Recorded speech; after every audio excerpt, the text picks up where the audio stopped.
అవి ఎవరికైనా తాకుతాయేమో నాకు తెలియదు గానీ, మరి ఒకవేళ తాకితే మాత్రం వారి హృదయాల్ని, వారి విశ్వాసాన్ని ఖచ్చితంగా బలపరుస్తాయని నేను నమ్ముతూ ఉన్నాను. సో, ఈరోజు మనం మాట్లాడుకోబోయేటువంటి టాపిక్ ఏంటంటే, when doubt eclipses faith.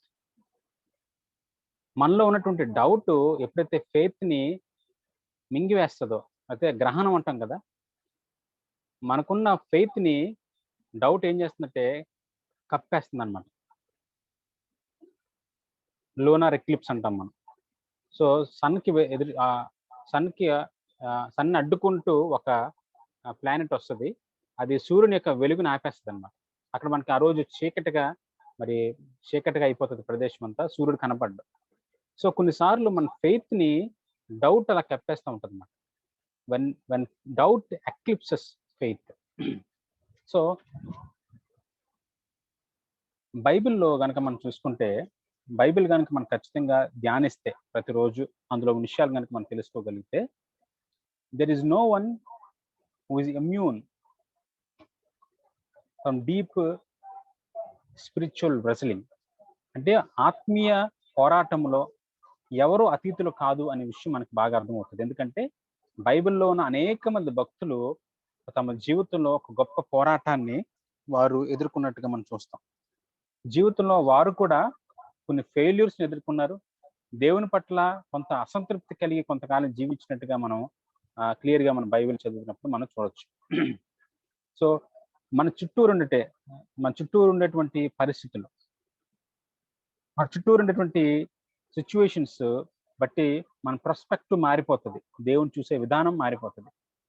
The most prayerful and most diligent and most educated, experienced people in Bible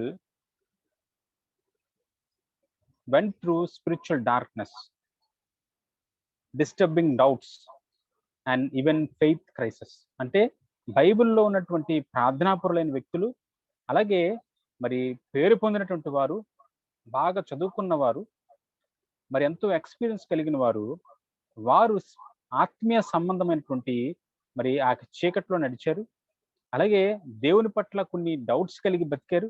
అలాగే వారి జీవితంలో ఫెయిత్‌లో వారికి కొన్ని క్రైసిస్ వచ్చాయి. అంటే మరి ఫెయిత్‌లో వారు పడిపోయే పరిస్థితులు కూడా కొన్ని వచ్చినట్టుగా మనం అక్కడ చూస్తాం. ఇందులో మనం ఈరోజు ధ్యానించబోయేది ఎవరంటే ఆసాప్. ఆసాప్ అనే వ్యక్తి మీ అందరికి తెలుసు. కీర్తన చదివే వారందరికీ ఆసాప్ గురించి బాగా తెలుస్తది. They can recognise him. ఎందుకంటే అతను దాదాపుగా మరి కీర్తనలో 50 అధ్యాయము, అలాగే 73-83 వరకున్న కీర్తనలు కంపోజ్ చేశాడు ఆసాప్. సో, మనం కీర్తన చదివినప్పుడు అతని గురించి మనకు బాగా తెలుస్తుంది. ఆసాపు కేవలం పోయిట్ మాత్రమే కాదు, కవి కవి మాత్రమే కాదు. ఆ రోజుల్లో ప్రామినెంట్ స్పిరిచ్యువల్ లీడర్స్‌లో అతను ఒకడనమాట. మరి దావీదు టైంలో మరి స్పిరిచ్యువల్ లీడర్స్ ఉండేవారు. అందులో మరి ప్రామినెంట్ రోల్ చేసినటువంటి వ్యక్తి ఆసాఫ్. అలాగే కింగ్ డేవిడ్ అతన్ని మరి ముగ్గురిని అతను లెవిటికల్ వర్షిప్ లీడర్స్‌కి అతను మరి వోకల్ అలాగే ఇన్‌స్ట్రుమెంటల్ యాస్పెక్ట్స్‌ని మరి మెయింటైన్ చేయడానికి మరి ముగ్గురిని అతను డేవిడ్ అపాయింట్ చేసాడు. అందులో ఆసాఫ్ కూడా ఒకడనమాట. అది మనం ఫస్ట్ క్రానికల్స్‌లో 6థ్ చాప్టర్‌లో మనం చూడొచ్చు. అంటే ఆసాపు దేవుని యొక్క పనిలో, అంటే దేవుణ్ణి ఆరాధించే పనిలో నిమగ్నమై ఉన్నాడనమాట. అతనికి కొన్ని సిగ్నిఫికెంట్ రెస్పాన్సిబిలిటీస్ ఇవ్వబడ్డాయి. పబ్లిక్ స్పిరిచ్యువల్ లీడర్ అనమాట అతను. సో, అతని గురించి మనం ఈరోజు ధ్యానించబోతున్నాం. ఇక్కడ ఏమైందంటే, ఇక్కడ ఆసాపు దేవుని మీద ఉండేటువంటి కొన్ని డౌట్స్ అతను వ్యక్తపరుస్తున్నాడు. కొంత ఇబ్బంది తన హృదయంలో ఉందన్నమాట. అతను ఆల్మోస్ట్ తన హోప్‌ని కోల్పోయే పరిస్థితికొచ్చేసాడు. అలాంటి పరిస్థితిలో అతను పోయెట్ గాబట్టి, అతను కవి గాబట్టి, అతనిలో ఉన్నటువంటి స్ట్రగుల్స్‌ని మరి కీర్తనగా అతను రచించినట్టుగా మనం చూస్తాం. అదే 73వ సంకీర్తన. 73వ సంకీర్తనలో అతను స్ట్రగుల్ అవుతున్నటువంటి విషయాన్ని అతడు ఒక కీర్తన రూపంలో అక్కడ పెట్టినట్టుగా మనం చూస్తాం. అది చదివినప్పుడు మనకి చాలా విషయాలు అర్థమవుతది గాబట్టి, మొదట మనం 73వ సంకీర్తన చదువుకుందాం. ఎవరైనా చదువుతారా?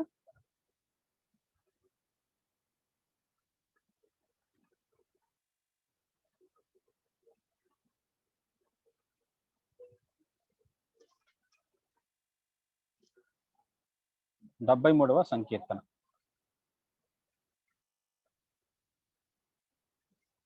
ఓకే, నేను చదువుతాను. చదువమ్మా, చదువు. కీర్తన 73 అమ్మా, మొత్తం చదివాను. ఇశ్రాయేలు ఎడల శుద్ధ హృదయుల ఎడల నిశ్చయముగా దేవుడు దయాళుడై ఉన్నాడు. నా పాదములు జారుటకు కొంచెమే తప్పెను, నా అడుగులు జార సిద్ధమాయెను. భక్తిహీనుల క్షేమము నా కంటపడినప్పుడు గర్వించు వారిని బట్టి నేను మత్సరపడితిని.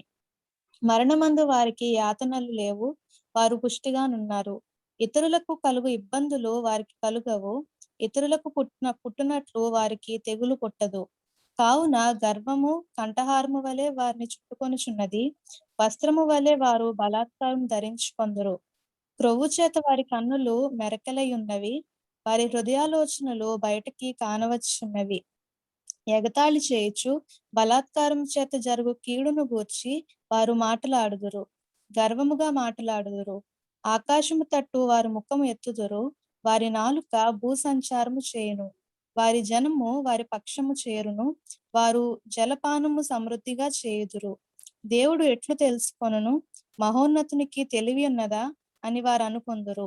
ఇదిగో ఇట్టివారు భక్తిహీనులు, వీరు ఎల్లప్పుడూ నిశ్చింత గలవారై ధనవృద్ధి చేసుకొందురు. నా హృదయమును నేను శుద్ధి చేసుకొని ఉండుట వ్యర్థమే, నా చేతులు కడుగుకొని నిర్మలుడనై ఉండుట వ్యర్థమే. దినమంతయు నాకు బాధ కలుగుచున్నది, ప్రతి ఉదయమున నాకు శిక్ష వచ్చుచున్నది. ఇలాగూ ముచ్చటింతునని నేను అనుకున్న ఎడల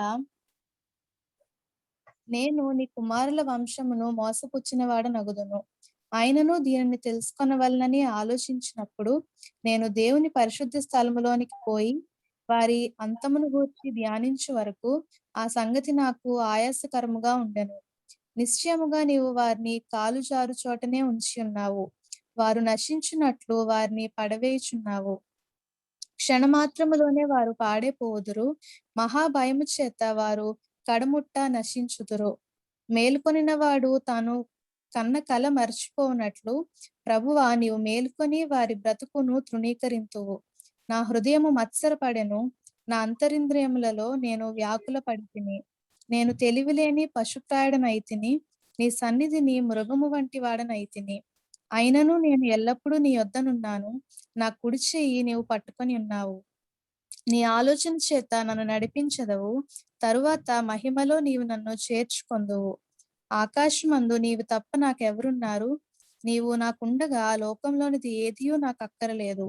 నా శరీరము నా హృదయము క్షీణించిపోయినను దేవుడు నిత్యము నా హృదయమునకు ఆశ్రయదుర్గమును స్వాస్థ్యమునై ఉన్నాడు. నిన్ను విసర్జించు వారు నశించెదరు, నిన్ను విడిచి వ్యభిచరించు వారిని అందరినీ నీవు సంహరించదవు. నాకైతే దేవుని పొందు ధన్యకరము. నీ సర్వ కార్యములను నేను తెలియజేయునట్లు నేను ప్రభువైన యెహోవా శరణుజొచ్చి ఉన్నాను. ఆమేన్. ఆమేన్, ఆమేన్. దేవునికి మహిమ కలుగును గాక. ఇలా బయటికి వెళ్ళమ్మా. ఇక్కడ మనం క్లియర్ గా చదువుకుంటున్నప్పుడు 73వ కీర్తన చదువుకుంటున్నప్పుడు మొదటగా నేను కాలు జారే పరిస్థితి వచ్చిందని ఆసాపు చెప్తూ ఉన్నాడు. నేను పడిపోయే పరిస్థితి వచ్చిందని చెప్తూ, దుష్టులు గర్విష్ఠులు వాళ్ళు చక్కగా ఉన్నారు, ఆనందంగా హ్యాపీగా ఉన్నారని కొంత మట్టుకు ఆయన రాస్తాడు. తర్వాత ఖచ్చితంగా దుష్టులకి దేవుడు తన చేయవలసింది చేస్తాడు అని తర్వాత రియలైజ్ అవుతాడు. తర్వాత దేవుడు నాకు మేలు చేశాడని మరి అతను ఆసాపు చెప్తాడు. డిఫరెంట్ యాంగిల్స్ లో అతను అక్కడ మాట్లాడతాడు, డిఫరెంట్ వ్యూ పాయింట్స్ లో అక్కడ మాట్లాడతాడు. సో అది దాని యొక్క సారాన్ని మనం ఈరోజు తెలుసుకోబోతాం అన్నమాట. సో మొదటిగా మనం చూసుకుంటే God is good to the pure heart. మంచి హృదయం కలిగిన వారి పట్ల దేవుడు మరి మరి ఆయన మంచివాడు, వారికి మంచి చేస్తాడు అనే విషయాన్ని ఆసాప్ చెప్తూ ఉన్నాడు. సో ఆసాప్ అతను highly literate and well educated అన్నమాట. సో ఆ రోజుల్లో హెబ్రూ భాష పట్ల, స్క్రిప్చర్స్ పట్ల కొంతమందికి అవగాహన ఉండేది. సో ఇతను చీఫ్ సింగర్, తర్వాత పబ్లిక్ సర్వీస్ లో ఉన్నాడు కాబట్టి అతనికి మరి హెబ్రూ స్క్రిప్చర్ పట్ల చాలా అవగాహన ఉంది. అతను మరి చాలా కీర్తనలు కూడా మరి మెమరైజ్ చేసిన వాడుగా ఉన్నాడు కాబట్టి అతడు చాలా క్లియర్ గా ఏం చెప్తాడంటే, ద్వితీయోపదేశ కాండము 32 4వ వచనంలో అతను కోట్ చేస్తాడనమాట. 32 ద్వితీయోపదేశ కాండము 32:4లో అతను ఒక మాటని అతను చెప్తున్నాడు ఏంటంటే, ఆయన ఆశ్రయ దుర్గముగా ఉన్నాడు, ఆయన కార్యములు సంపూర్ణము, ఆయన చర్యలెన్నియు న్యాయములు, ఆయన నిర్దోషి అయి నమ్ముకొనదగిన దేవుడు, ఆయన నీతిపరుడు, యథార్థపరుడు. ఇక్కడ ఏమంటున్నాడంటే ఆయన నీతిపరుడు, God is perfect and his ways are justice అని మరి అక్కడ మోషే పాడినట్టుగా చూస్తాం. అది మోషే కీర్తన అనమాట. 32వ అధ్యాయంలో మోషే ఒక కీర్తన పాడతాడు. ఆ కీర్తనలో మోషే ఏమంటాడంటే దేవుడు పర్ఫెక్ట్, గాడ్ ఈజ్ పర్ఫెక్ట్ అని అతను చెప్తాడు. తర్వాత మరి మనం చూసుకుంటే ఇంకొక సాంగ్ హన్న పాడుతుంది. హన్న దేవుడి గురించి ఒక పాట పాడుతుంది. అది మొదటి సమయాలు 2:9లో, మొదటి సమయాలు 2:9లో మాట ఉంటుంది. అది కూడా చూద్దాం చూడండి. 2:9లో ఒక మాట ఉంటుంది ఏంటంటే, తన భక్తుల పాదములు త్రొట్టిల్లకుండా ఆయన వారిని కాపాడును, దుర్మార్గులు అంధకారమందు మాటు మగుదురు, బలము చేత ఎవడును జయమునొందడు. సో ఇక్కడ ఏమంటున్నాడంటే హన్నా ఏం పాడుతుందంటే తన భక్తుల యొక్క పాదాలను త్రొట్టిల్లిపోనివ్వడు, అలాగే మరి దుష్టుల్ని ఆయన ఖచ్చితంగా శిక్షిస్తాడు అనేటువంటి మాటని అక్కడ ఆమె హన్నా ఆ పాటలో పలుకుతుంది. తర్వాత మరి దావీదు యొక్క స్నేహితులు రాజులు పాడినటువంటి ఒక పాట, మరి అందులో కూడా మరి దావీదు ఆ కీర్తనలో ఒక మాట ఉంటుంది అంటే 103వ కీర్తన 6వ అధ్యాయంలో ఆ మాట ఉంటుంది. చదువుతాం చూడండి. 103:6లో ఒక మాట,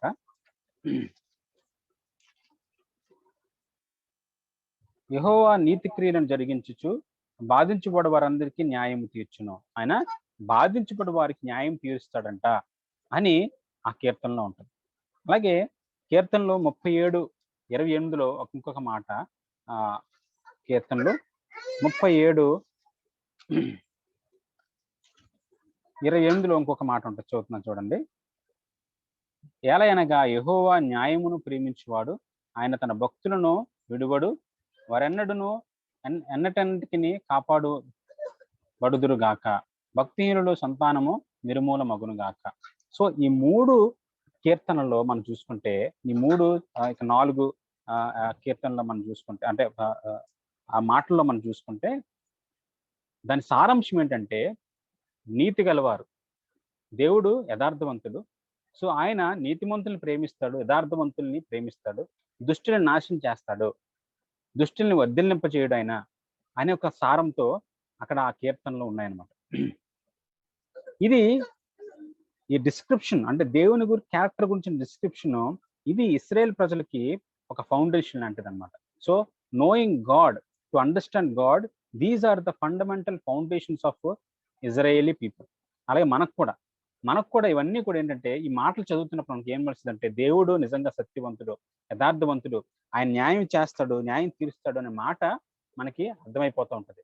so these are the foundation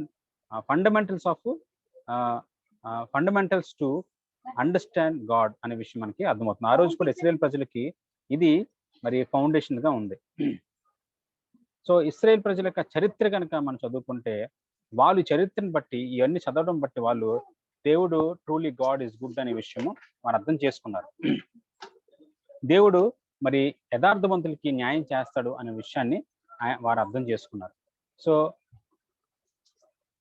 ఇక్కడ ఆసాబు మరి అంతకుముందు తనకున్నటువంటి ఎక్స్పీరియన్స్, అంతకుముందు చదివిన స్క్రిప్చర్స్ బట్టి ఏం అర్థం చేసుకున్నాడంటే దేవుడు యథార్థవంతుడు అని అర్థం చేసుకున్నాడు. మనకు కూడా అర్థమైపోయింది దేవుడు యథార్థవంతుడు అని ఈ కీర్తనల ద్వారా, ఈ మాటల ద్వారా అర్థమైంది. అయితే ఇక్కడ ఏమైందంటే ఈ ఫౌండేషన్, ఏ ఫౌండేషన్ అయితే ఉందో ఈ ఫౌండేషన్ ఏమవుతుందంటే ముక్కలైపోబోతుంది అన్నమాట. ఈ ఫౌండేషన్ ఈజ్ బీయింగ్ క్రంబల్డ్, ఈ ఫౌండేషన్ కదిలిపోబోతుంది. సో ఈవెన్ ఆసాబు మరొక ఒక సెలబ్రిటీగా ఉన్నాడు. ఈ ఫౌండేషనల్ బిలీఫ్స్ ని అతను నమ్ముతున్నాడు, కానీ అతని పర్సనల్ లైఫ్ లో ఈ ఫౌండేషన్ ఏమైపోతుందంటే క్రంబల్ అయిపోతుంది, చెదిరిపోయిపోతుంది. తన స్పిరిచువల్ లైఫ్ జారిపోతుంది, స్లిప్ అయిపోతున్నాడు అనే విషయాన్ని ఆసాబు వ్యక్తం చేస్తున్నాడు అనమాట. కీర్తనలో 73:2వ వచనంలో అతను చెప్తున్నాడు, నా కాలు జారిపోతుంది, నా స్పిరిచువల్ లైఫ్ లో నేను వెనక్కి వెళ్ళిపోతున్నాను అని ఆసాబు చెప్తున్నాడు. ఈ spiritual life, his foundation is being crumbled అనే విషయం అతను అర్థం చేసుకున్నాడు. అతను మరి దేవుని గురించినటువంటి గుడ్నెస్ గురించి, ఆయన న్యాయం గురించి, మరి ఆయన సత్యత గురించి ఆయన వివరిస్తున్నప్పటికీ అతను ఏం చూస్తున్నాడంటే, అతను దుష్టులు వర్ధిల్లిపోవడం చూస్తున్నాడు. దుష్టులు ఖచ్చితంగా నాశనం అయిపోతారని అంతకుముందు చదువుకున్నాడు, కానీ ఇక్కడ ఏమవుతుందంటే దుష్టులు ప్రాస్పర్ అవడం అతను చూస్తాడు అనమాట. అందుకే అతని యొక్క ఫెయిత్, అతని ఫౌండేషన్ కదిలిపోతుంది, క్రంబల్ అయిపోతుంది. ఒక డిఫరెంట్ స్టోరీ అతను కనపడుతుంది అనమాట. సో ఆసాబు ఒక మెచ్యూర్డ్ పర్సన్, ఎడ్యుకేటెడ్ పర్సన్. అతను దేవుని యొక్క ఆరాధించేవాడుగా, ఫ్రంట్ లైన్ వర్షిపర్ గా అతను ఉన్నాడు. కానీ అతని చుట్టూ ఉండేటువంటి పరిస్థితులు, అతని చుట్టూ ఉండేటువంటి ప్రాబ్లమ్స్ దేవుని చూసే విధానంలో, పర్స్పెక్టివ్ లో, మరి ఆ పర్స్పెక్టివ్ లో కొంత డిఫరెన్స్ కలుగుతుంది అనమాట. ఈ యొక్క పరిస్థితులు ఏవైతే చుట్టూరు ఉన్నాయో, డిస్టర్బ్ చేసే పరిస్థితులు ఏవైతే ఉన్నాయో, అవన్నీ కూడా అతని లైఫ్ లో ఈ ఫౌండేషన్ ని కదిలించేవిగా, థ్రెటన్ చేసేవిగా కనబడుతున్నాయి.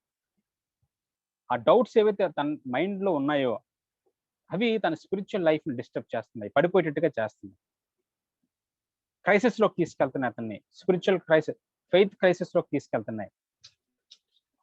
అలాంటి భయంకర ఎక్స్పీరియన్స్ లో ఆసాబు ఉన్నాడు అనమాట.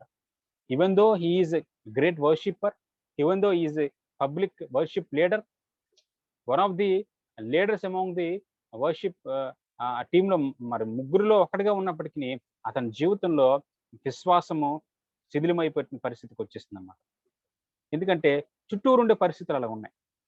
ఎగ్జాంపుల్ మనం తీసుకుంటే, మనం లాస్ట్ సెకండ్ వేవ్ లో చూసుకున్నప్పుడు, సెకండ్ వేవ్ లో ఎక్కువ మందికి బ్రీతింగ్ ప్రాబ్లమ్స్ వచ్చాయి, బ్రీతింగ్ ప్రాబ్లం వచ్చింది. ఆ టైంలో ఏమైపోయిందంటే, మనకు చిన్నది ఏదన్నా ప్రాబ్లం ఉన్నా ఊపిరి ఆడట్లేదని అనిపించింది అని మనం ఊపిరి తీసుకుని ఒక్కొక్కసారి బాగానే ఉన్నానులే అనేటువంటి పరిస్థితి వచ్చేసింది అనమాట. అంటే చుట్టూరు ఉండే పరిస్థితులు ఏమవుతుందంటే, దే ఆర్ ఇన్ఫ్లుయెన్సింగ్ అస్. మన ఫెయిత్ ని మనం మనం మనం దేవుని చూసే ప్రాస్పెక్ట్ మారిపోతుంది. అప్పటి వరకు విశ్వాసం ఉంది, మనకి వాక్యం చదువుకున్నాం, చాలా విశ్వాసంగా మనం మనం మాట్లాడడం, కానీ చుట్టూరుండే పరిస్థితులు ఏమైపోతున్నాయంటే మనలో ఒక డౌట్ ని తీసుకొస్తుంది అన్నమాట, ఒక డౌట్ ని తీసుకొస్తుంది. దేవుని పట్ల ఉండే మన స్పిరిచువల్ ఆ యొక్క ఇదిలో మనం స్లిప్ అయిపోయే వారంగా ఉంటున్నాం. ఆసాబ్ కూడా అలాంటి పరిస్థితుల్లోకి వెళ్ళాడు. చాలా థౌజండ్స్ ని మరి ప్రైజ్ అండ్ వర్షిప్ లో నడిపించినటువంటి ఆసాబు, దేవుడు ఆయన నీతిమంతుడు, యథార్థవంతుడు, ఆయన కృంగిపోయిన వారిని లేవనెత్తుతాడని పాటలు పాడి దేవుని ఆరాధించినటువంటి మరి ఆసాపు ఇప్పుడు ఈజ్ డీప్లీ డిస్టర్బ్డ్. ఎందుకు అంటే the wicked appear to live such blessings, blessed life. దుష్టులు మంచి లైఫ్ ని జీవిస్తున్నట్టుగా అతను చూస్తున్నాడు. వాళ్ళకి ఏ విధమైన రోగం రావట్లేదు, వారు తినడానికి సమృద్ధిగా ఉంది, చక్కగా వాళ్ళు ఎటువంటి యాంగ్జైటీ లేకుండా జీవిస్తున్నారు, వాళ్ళు వెల్త్ కూడా ఇంక్రీజ్ అవుతుంది రోజు రోజు. అలాగే వారు చాలా క్రూయల్ గా ఉన్నారు, ప్రౌడ్ గా ఉన్నారు, దైవదోషం చేస్తున్నారు, దేవుని యొక్క తీర్పుని వాళ్ళు వ్యతిరేకించేవారుగా, ప్రశ్నించేవారుగా ఉంటున్నారు. అలా ఉంటూ కూడా వాళ్ళు వర్ధిల్లుతున్నారు, ఎంతో చక్కగా వాళ్ళు హ్యాపీగా ఉన్నారు అనే విషయాన్ని చూసినటువంటి ఆసాబు తన హృదయంలో దేవుని వాక్యం పట్ల ఒక డౌట్ మొదలైపోయింది అనమాట. మొదలైపోయిన తర్వాత నెక్స్ట్ స్టెప్ ఏమైందంటే, అతనికి విరక్తి కలగడం మొదలుపెట్టింది. విరక్తి అతని జీవితంలోకి రావడం మొదలుపెట్టింది. ఆసాపు తన జీవితంలో నిర్దోషమైన చేతులు కలిగిన వాడుగా ఉన్నాడు. అతను అంటున్నాడు, అలా నిర్దోషమైన చేతులు కలిగిన నాకు వచ్చిన రివార్డ్ ఇదేనా? దినమెల్లా నేను కొట్టబడుతున్నాను కదా, and I rebuked every morning అని అతను చెప్తూ ఉన్నాడు అనమాట. ఇది చాలా అసందర్భంగా ఉంది. ఇదేంటి, దుష్టులను దేవుడు శిక్షిస్తానన్నాడు, వారు వర్ధిల్లుతున్నారు ఏంటి అనేటువంటి మరి ఇది అతనికి వచ్చినప్పుడు అతను అనుకుంటున్నాడు, మరి ఇంత హంబుల్ గా ఉంటున్నాను, దేవునికి ఇంత విధేయతగా ఉంటున్నాను, ఇదంతా కూడా వ్యర్థమేనా అనేటువంటి ఆలోచనలోకి వచ్చి విరక్తి భావము అతనికి కలగడం మొదలుపెట్టింది. అతను ఈ యొక్క విరక్తిని ఎక్కువగా ఇతరులతో షేర్ చేసుకోలేదు, కానీ ఎందుకంటే అతను చాలా ఇన్ఫ్లుయెన్షియల్ పర్సన్ కాబట్టి, మరి చాలా అంటే ఫ్రంట్ లైన్ లీడర్ గా ఉన్నాడు కాబట్టి, అతను ఏదన్నా బొమ్మను వ్యక్తం చేస్తే మరి అది అనేక మందిని డిస్టర్బ్ చేసేదిగా ఉంటుంది. అక్కడ ఉన్న అనేక మంది సెయింట్స్ ని, లీడర్స్ ని అది మరలా వాళ్ళు కూడా అవిశ్వాసంలో తీసుకెళ్ళిపోయేటువంటి పరిస్థితి తీసుకొస్తది. సో, అతను హృదయంలో అనుకుంటున్నాడనమాట. అతనేమనుకుంటున్నాడంటే, all in vain have I kept my heart clean. వ్యర్థంగా నేను నా హృదయాన్ని పరిశుద్ధంగా ఉంచుకున్నానా అనేటువంటి భావన అతనిలో కలుగుతుంది. ఇంత నీతిగా ఉండడం వ్యర్థమా అనేటువంటి భావన అతనిలో కలుగుతుంది. ఇప్పుడు ఆసాబు ఫెయిత్ ఏమైపోయిందంటే క్రైసిస్‌లోకి వెళ్ళిపోయింది. అతను తనకు డౌట్స్‌తో పోరాడుతున్నాడన్నమాట. He is wrestling with his questions and doubts.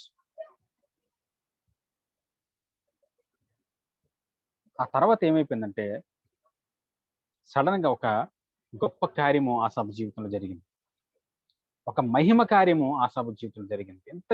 ఇంతగా స్ట్రగుల్ అయిపోతున్నటువంటి తన జీవితంలో సడెన్‌గా ఒక కార్యం జరిగింది. ఏంటి అంటే something happened to Asaph that transformed his doubt and field him with hope. తన డౌట్‌ని క్లారిఫై చేసి తన ఫెయిత్‌ని హోప్‌గా మార్చేసిందన్నమాట. తన ఫెయిత్‌ని ఇంక్రీజ్ చేసి హోప్‌ని తన జీవితంలో తీసుకొచ్చింది. తను ఏం చూస్తున్నాడంటే తన సేవకులను దేవుడు మరి హెచ్చిస్తున్నట్టుగా, దుష్టులను శిక్షిస్తున్నట్టుగా అతను తెలుసుకున్నాడు. తన ప్రాస్పెక్టివ్‌లో దేవుని చూసే ప్రాస్పెక్టివ్ కంప్లీట్‌గా మారిపోయింది. ఎక్స్ట్రార్డినరీ ఎక్స్‌పీరియన్స్ తనకొచ్చింది. ఎప్పుడు అంటే when he went into the sanctuary of God. ఇక్కడ మనం 73వ సంకీర్తన 17వ వచనం కనుక మనం చదువుకుంటే అక్కడ ఆ మాట ఉంటది. చూడండి. 73:17 చదువుతున్నాను చూడండి. నేను దేవుని పరిశుద్ధ స్థలములోనికి పోయి వారి అంతమును గూర్చి ధ్యానించు వరకు ఆ సంగతి నాకు ఆయాసకరముగా నుండెను. సో, అక్కడ ఎప్పుడైతే అతడు దేవుని పరిశుద్ధ స్థలములోనికి పోయాడో, దేవుని సాంక్చురీలోకి ఎప్పుడైతే అడుగు పెట్టాడో, వెంటనే అతని హృదయంలో గొప్ప నెమ్మది కలిగినట్టుగా మనం చూస్తాం. ఆసాబు అంటే డస్ నాట్ రికార్డ్ స్పెసిఫికేషన్స్. ఏమేమి దేవుడు మాట్లాడాడు కరెక్ట్‌గా స్పెసిఫికేషన్స్ రాయలేదు గానీ, ఒక గ్రేట్ ఎక్స్‌పీరియన్స్‌ని, ట్రాన్స్‌ఫర్మేషనల్ మూవ్‌మెంట్‌ని అతను ఎన్‌కౌంటర్ చేసినట్టుగా మనం చూస్తాం. ఇక్కడ మనం చూసుకుంటే ఎమ్మాయి మార్గంలోకి యేసయ్య వెళ్తున్నప్పుడు ఇద్దరు శిష్యులు అక్కడ నడుచుకుంటూ వెళ్తారు. యేసయ్య వారితో పాటు వెళ్తారు. వారితో పాటు మాట్లాడుకుంటూ వెళ్తారు గానీ, వారు యేసు ప్రభువుని గుర్తుపట్టలేకపోతారు. గుర్తుపట్టలేరు వారు. కానీ సడెన్‌గా వారు ఆయన గుర్తుపడతారు. గుర్తుపట్టగానే వారి కళ్ళు వెలిగించబడతాయన్నమాట. డౌట్స్ క్లారిఫై అయిపోతాయి వాళ్ళకి. సడెన్‌గా జరుగుతదది. ఇక్కడ కూడా ఆసాబు జీవితంలో ఎప్పుడైతే ఆ సాంక్చురీలోకి ద సాంక్చురీ ఆఫ్ గాడ్ దేవుని పరిశుద్ధ స్థలంలోకి అడుగుపెట్టాడో, వెంటనే అతనుకున్న డౌట్స్ అన్నీ క్లారిఫై అయిపోయాయన్నమాట. దేవుని యొక్క వాక్యము అతన్ని ప్రేరేపించడం మొదలుపెట్టింది. బలపరచడం మొదలుపెట్టింది. తన హృదయంలోకి చొచ్చుకొని పోయే ఆ యొక్క వాక్యము తన ఇన్‌మోస్ట్ థింగ్స్‌ని అది ఎన్‌కౌంటర్ చేసింది. యాక్టివేట్ చేసింది. అతను సత్యాన్ని ఎన్‌కౌంటర్ చేశాడు. తన బ్లైండ్‌నెస్‌ని అది హీల్ చేసినట్టుగా మనం అక్కడ చూస్తాం. యోహాను సువార్త మనం 9:39లో కనుక చదువుకుంటే ఆ మాట మనకు క్లారిఫైగా మనకి క్లారిటీగా మనకు అర్థమవుతుంది. ఒకసారి చదువుతాను చూడండి. యోహాను సువార్త 9:39 చదువుతాను చూడండి. అప్పుడు యేసు చూడని వారు చూడవలెను, చూచువారు గుడ్డివారు కావలెను అను తీర్పు నిమిత్తము నేను ఈ లోకమునకు వచ్చితినని చెప్పాను. సో, చూడని వారు ఏం చేయాలంట? చూడాలంట. అప్పటి వరకు చూడలేని వారు ఏం చేయాలంటే చూడాలి. ఒకవేళ నువ్వు స్పిరిచువల్ డార్క్‌నెస్‌లో ఉన్నావు, బ్లైండ్‌నెస్‌లో ఉంటే, డౌట్‌ఫుల్‌గా ఉంటే, నీ ఫెయిత్ క్రైసిస్‌లో ఉంటే దేవుడు అంటున్నాడు చూడమంటున్నాడు దేవుడు. చూడు అంటున్నాడు దేవుడు. అలాగే ఎఫెసీ 1:18 కనుక మనం చదివితే ఎఫెసీ 1:18 కనుక మనం చదివితే అక్కడ కూడా ఒక మాట, ప్రత్యేకమైన మాట ఒక మాట చదువుతాను చూడండి. ఎవరైనా తీస్తే చదవండి. లేదంటే నేను చదువుతాను. ఎఫెసీ 1:18 అక్కడ ఆ మాట ఉంటుంది చూడండి. చదవండి, నన్ను ఎవరన్నా చదివితే. చదువుతున్నానండి. చదవండి. క్రీస్తునందు వినియోగపరిచిన బలాతిశయమును బట్టి విశ్వసించు మనయందు ఆయన చూపుచున్న తన శక్తి యొక్క అపరిమితమైన మహాత్యం ఎట్టిదో మీరు తెలుసుకొనవలెనని మన ప్రభువైన యేసుక్రీస్తు యొక్క దేవుడైన మహిమా స్వరూపియగు తండ్రి తన్ను తెలుసుకొనుట యందు మీకు జ్ఞానమును ప్రత్యక్షతయును గల మనస్సు అనుగ్రహించినట్లు నేను ప్రార్థనల యందు మిమ్మల్ని గూర్చి విజ్ఞాపన చేయుచున్నాను.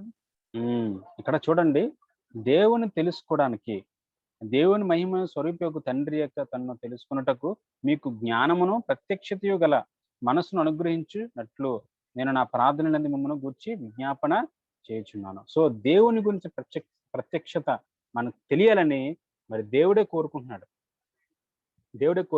కాబట్టి ఎప్పుడైతే మనం చూడగలుగుతామో, మనం చూస్తామో, అప్పటి వరకు చూడలేని వారు ఎప్పుడైతే చూడడం మొదలు పెడతారో they can see the glory of God.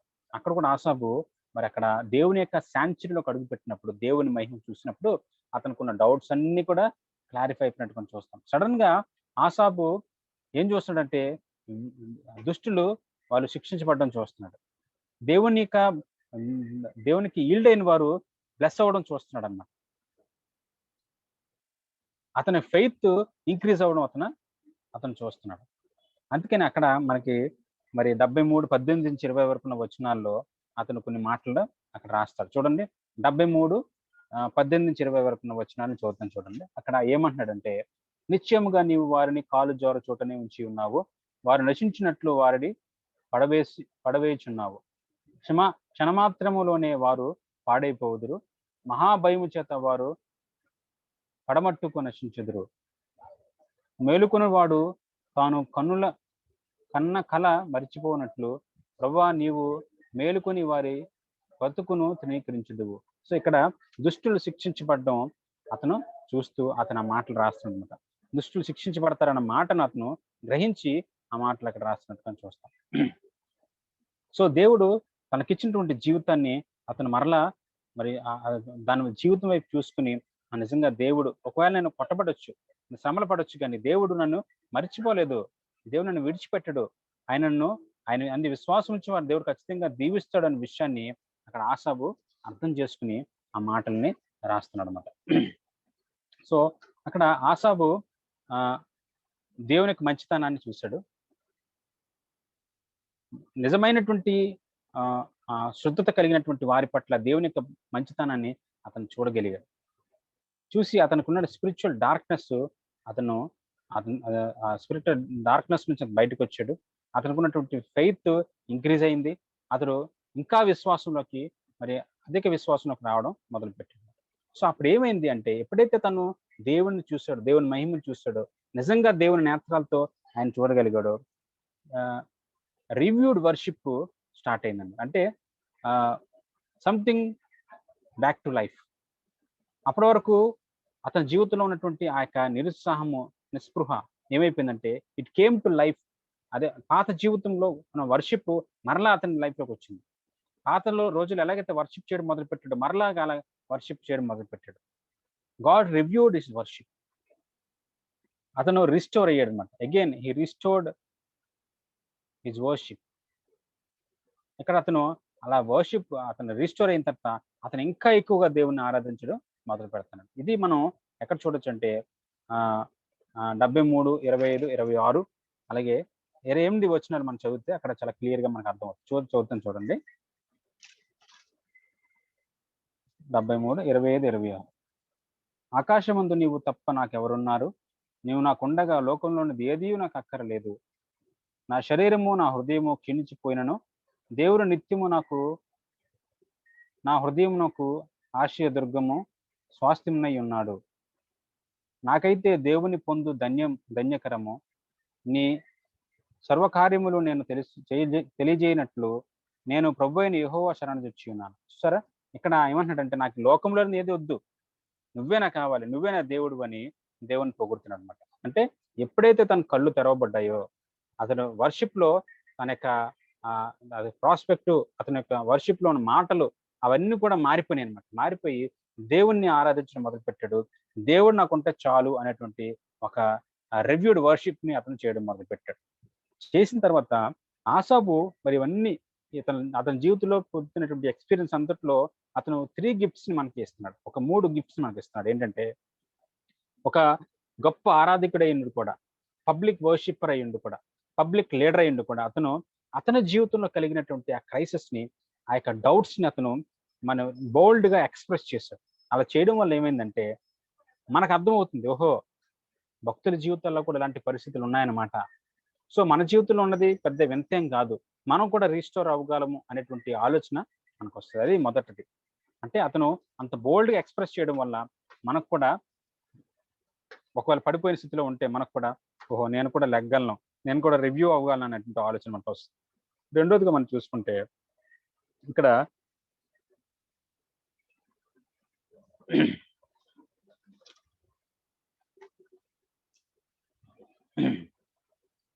ఒక్క నిమిషం. ఇక్కడ మనం చూసుకుంటే మనకుండే మన మనకు మనం వెళ్ళేటువంటి పరిస్థితులు, మన ఇన్‌ఫ్లుయెన్స్ చేసేటువంటి పరిస్థితులు, ఒకవేళ ఎలాంటి డౌట్స్ లేతే ఎలాంటి ఫెయిత్ క్రైసిస్ మన జీవితంలోకి వచ్చినప్పుడు, మనం చాలా జాగ్రత్తగా వాటిని డీల్ చేయాలని ఆసాపు వల్ల మనకు తెలుస్తుంది. మనం తొందరపడిపోయి మనం ఫెయిత్‌ని మనం పోగొట్టుకోకూడదు. డౌట్ పడి మన దేవుణ్ణి మరి నిందించేవారుగా ఉండకుండా, మనం ఒకవేళ మనకు వ్యతిరేకంగా వస్తున్నటువంటి ఈ యొక్క డౌట్స్ గాని, ఈ యొక్క సిట్యుయేషన్స్ గాని, చుట్టూరు ఉన్నటువంటి పరిస్థితులు గాని, ఆటిని మనం చూసినప్పుడు మనం ఏమనుకోవాలంటే, ఇది నిజంగా it is not cleared prospective అని మనం అర్థం చేసుకోవాలి. ఇది నన్ను డిస్ట్రాక్ట్ చేస్తుంది అనే విషయం మనం అర్థం చేసుకోవాలి. ఎందుకంటే దేవుని గురించి మనకు తెలుసు. దేవుని యొక్క మహిమ మనకు తెలుసు. అది తెలిసినప్పుడు పరిస్థితులు మన మీదకి ఇలా వచ్చినప్పుడు మనం ఏమనుకోవాలంటే, సో నేను క్రైసిస్‌లో ఉన్నాను కాబట్టి బీ కేర్‌ఫుల్ అని మనం అర్థం చేసుకొని, మనం ఆ లాస్ట్ సైట్‌ని, ఆ ఎటర్నిటీ మనం ఇంతవరకు మనం నిత్యత్వంలోకి చూసాము.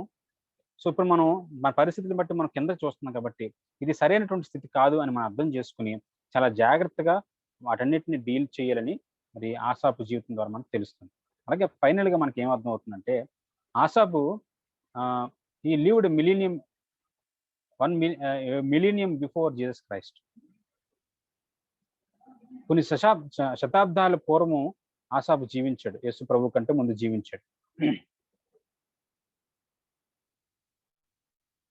అతను ఏం చెప్తున్నాడంటే, మనము ఈ లోక సంబంధమైన మనుషులం కాదు. ఎప్పుడైతే మన వ్యూ ఎటర్నిటీతో కనెక్ట్ అయ్యి ఉంటదో, మనం ఈ లోక సంబంధమైన వాటి మీద దృష్టి ఉంచము. వాటికి భయపడము. ఒకవేళ మన వ్యూ గనక మారితే, మన చూసే విధానం గనక మారితే, మనం మన హోప్‌ని కోల్పోయే పరిస్థితిలోకి వెళ్ళిపోతాము. మన యొక్క ఫెయిత్‌ని కోల్పోయే పరిస్థితిలోకి వెళ్ళిపోతాం. క్రైసిస్‌లోకి వెళ్ళిపోతాము. కాబట్టి మనం అర్థం చేసుకోవాల్సింది ఏంటి అంటే, మన యొక్క మరి స్వాస్థ్యం ఇక్కడ లేదు అని మనం అర్థం చేసుకోవాలి. మరి 13, 14లో ఒక మాట ఉంటుంది చూడండి. 13, 14లో నిలవరమైన పట్టణము మనకిక్కడ లేదు గాని ఉండబోచున్న దాని కోసము ఎదురు చూచుచున్నాము. సో, మనకిక్కడ ఏం లేదంట, నిలువరమైన పట్టణం మనకి లేదు. మన స్వాస్థ్యం ఇక్కడ కాదు. మన గమ్యం ఇది కాదు. అలా గనక మనం మన లైఫ్‌ని చూడగలిగితే దేనికి భయపడము అనే విషయం మనకు అర్థమవుతుంది. అలాగే హెబ్రీ పత్రిక 11, 16లో మనం చూసుకున్నట్లయితే 11, 16లో గనుక ఒక మాట ఉంటుంది. అయితే వారు పరిశ్రేష్టమైన దేశమును అనగా పరలోక సంబంధమైన దేశమును కోరుచున్నారు. అందుచేత తాను వారి దేవుడినని పిలిపించుకున్నట్టుకు దేవుడు వారిని గూర్చి సిగ్గుపడడు. ఎలయనగా ఆయన వారి కొరకు ఒక పట్టణము సిద్ధపరిచి ఉన్నాడు. ఎప్పుడైతే మనం ఆ పర్స్పెక్టివ్‌లో ఉంటామో, ఎప్పుడైతే ఎటర్నిటీ వ్యూలో మనం ఉంటామో ఎప్పుడు కూడా, అప్పుడు దేవుడు మనల్ని చూసి గర్వపడతాడు. వారి దేవుడినని చెప్పుకోవడానికి దేవుడు ఇష్టపడతాడంట. ఎందుకంటే దేవుడు మన కొరకు ఏం సిద్ధపరిచాడంటే, ఒక స్థలాన్ని దేవుడు మన కొరకు సిద్ధపరిచాడు. అలాగే ఇంకొక మాట కూడా నేను చదువుతాను. 1 కొరింథీ 15, 19లో కూడా ఒక మాట ఉంటుంది. 15, 19లో ఒక మాట ఉంటుంది. చూడండి. ఈ జీవిత కాలమును మట్టుకే మనము క్రీస్తు నందు నిరీక్షించిన వారమైన ఎడల మనుషులందరికంటే దౌర్భాగ్యమై యుందుము. సో, మనం ఎప్పుడు కూడా మన వ్యూ ఇందాక ఏం చెప్పినట్టే ఎటర్నిటీ వైపు ఉండాలి. ఒకవేళ మనం ఈ జీవితం మట్టుకే దేవుని మీద ఆధారపడే వరంగా ఉంటే మనంత దౌర్భాగ్యులు ఎవరు ఉండరు అని మరి అక్కడ రాయబడి ఉందన్నమాట. సో మన వ్యూ ఎక్కడ ఉండాలంటే మన వ్యూ పరలోకంలో ఉండాలి, పరలోకం వైపు ఉండాలి, ఎటర్నిటీ వైపు ఉండాలి. ఎందుకంటే మనం ఇక్కడ వారం కాదు. We don't belong to this world, but we belong to heaven అనే విషయం మనం అర్థం చేసుకోవాలి. వీఆర్ హెవెన్లీ పీపుల్ అని మనం అర్థం చేసుకోవాలి. ఆసాప్ యొక్క ఎక్స్పీరియన్స్, దేవుని పట్ల అతనుకున్నట్టు హోప్,